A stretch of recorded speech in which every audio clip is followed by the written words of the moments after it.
Samantha e no episódio de hoje de Por Dentro do Catavento, a gente está aqui na seção da astronomia para falar um pouco sobre buracos negros. Cerca de 500 anos atrás, no século XVI, Nicolau Copérnico disse que é a Terra que gira ao redor do Sol, e não o contrário como a gente acreditava antes. Essa teoria dele foi chamada de heliocentrismo. E além disso, Nicolau Copérnico também descobriu a distância entre os planetas até o Sol e descreveu a órbita que eles realizam como círculos.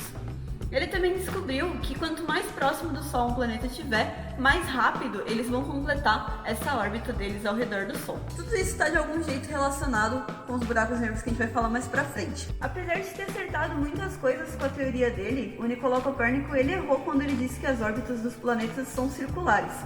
Quem resolveu esse problema foi o Kepler, que veio no século XVII e descobriu que as órbitas dos planetas na verdade são elipses, que são como se fosse um círculo, só que um pouquinho mais achatado. No início do século passado, um dos físicos mais famosos da atualidade, Albert Einstein, publicou a sua teoria da relatividade geral.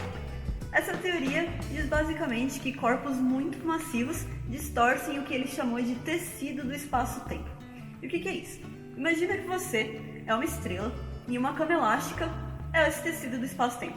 Toda vez que você anda nessa cama elástica, você vai afundar ela um pouquinho. É basicamente isso que acontece lá no espaço.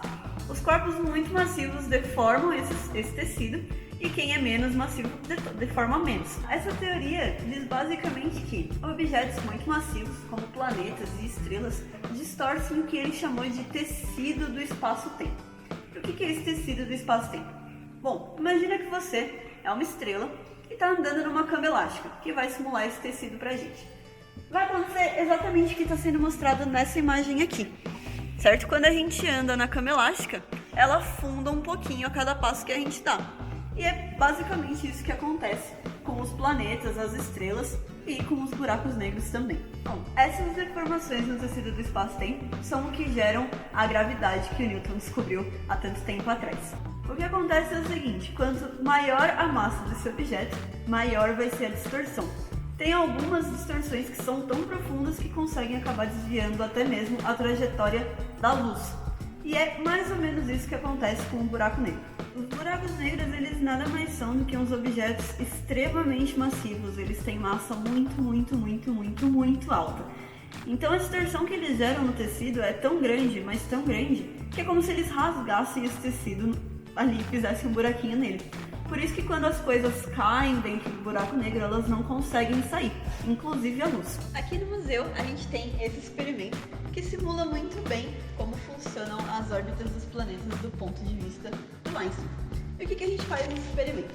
A gente tem essas três bolinhas que vão servir como os nossos planetas e a gente tem essa parte preta que vai simular o nosso tecido do espaço-tempo. Aqui no meio, esse tecido está um pouco mais afundado, porque é onde estaria o Sol, certo?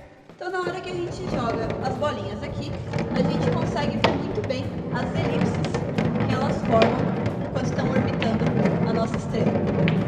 A gente consegue perceber também que quanto mais perto do Sol, mais rápido elas completavam essa volta. Aqui no experimento, a gente viu os planetas caindo em direção ao Sol. Só que a gente sabe muito bem que não é isso que acontece de verdade. Por quê? Aqui no experimento e no espaço, a gente tem uma diferença muito importante, que é o fator do atrito. O que é isso? O atrito é o que acontece quando essas bolinhas raspam aqui nesse tecido. E isso vai fazer com que a velocidade delas diminua e elas caiam aqui no meio. Lá no espaço, a gente está lidando com um vácuo, então os planetas não estão atritando em nada e por isso eles não perdem essa velocidade. E aqui a gente não precisa falar só da órbita dos planetas. Como a gente disse antes, o Kepler descobriu que essa regra das órbitas vale para todos os corpos que estão orbitando. Então a gente pode fingir que aqui no meio a gente tem um Sol e os planetas girando em volta. A gente também pode fingir que a gente tem uma estrela aqui no meio e outra estrela girando em volta. Também pode fingir que tem um buraco negro aqui no meio, com várias estrelas girando em volta dele. Pode ser qualquer coisa, basicamente. Bom, por hoje é só. Espero que tenha deixado um pouquinho mais fácil para vocês entenderem sobre buracos negros, órbitas dos planetas e tudo mais. Não se esqueçam de curtir, compartilhar e seguir o museu em todas as redes sociais. E é isso. E deixem comentários, porque isso ajuda com que o conteúdo do museu fique mais relevante no YouTube e em outros lugares também. Até a próxima!